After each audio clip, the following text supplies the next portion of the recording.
আমার লাস্ট 8 বছর থেকে পিসিওডি আছে, যতদিন আছে ততই মেনস্ট্রুয়াল ফ্লো কম হয়ে যাচ্ছে আর 1-2 দিনই থাকছে। মেডিসিন নিচ্ছি অনেক দিন হলো কিন্তু কোনো ইমপ্রুভমেন্ট নেই। আর একটা সিমিলার কোয়েশ্চেন আছে, আমার পিরিয়ড কম হয় 2 দিন পরে, তারপর থেকেই কমে যায়, এটা কি কোনো প্রবলেম?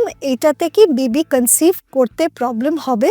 যাদের পিসিওডি আছে তাদের পিরিয়ড ফ্লো কম হতে পারে এবং বেশিও হতে পারে। পিরিয়ড ফ্লো কম হওয়ার কারণ হচ্ছে যে আপনার ডিম ঠিক মতন তৈরি হচ্ছে না। ডিম তৈরি হচ্ছে না বলে জরায়ুর যে লাইনিংটা থাকে সেটা ঠিক মতন তৈরি হচ্ছে না, আর যখন মাসিক আসছে তখন আপনার ফ্লোটা কম থাকছে। অনেক সময় আপনাদের যখন লোকালি দেখাচ্ছেন তখন আপনাদের মাসিক আসার ওষুধ নিয়মিত প্রেসক্রাইব করা থাকে। ডিম যেহেতু তৈরি হচ্ছে না, লাইনিং পাতলা আছে, ওষুধ খেয়ে মাসিক আসছে, আপনার মাসিকটা ফ্লো কম থাকবে। তাহলে যতদিন আপনারা বাচ্চার জন্য চেষ্টা করছেন না এটা ঠিক আছে, কিন্তু যদি বাচ্চার জন্য চেষ্টা করেন তাহলে যেটা রুট কজ বা মূল কারণ সেটার জন্য আপনাকে ওষুধ নিতে হবে। ডিম তৈরি হওয়ার ওষুধ নিয়ে আল্ট্রাসাউন্ড করে দেখতে হবে যে সেই ওষুধে ডিম তৈরি হচ্ছে নাকি, তারপরে বাচ্চার জন্য ট্রাই করতে হবে। অনেক সময় ডিম তৈরি হওয়ার ওষুধ খেলে পিরিয়ড কিন্তু ভালো ফ্লো হয়ে যায়। অন্যান্য কারণেও পিরিয়ড ফ্লো কম হতে পারে, যেরকম জরায়ুর যদি কোনো সমস্যা থাকে বা জরায়ুর যদি টিবি হয়।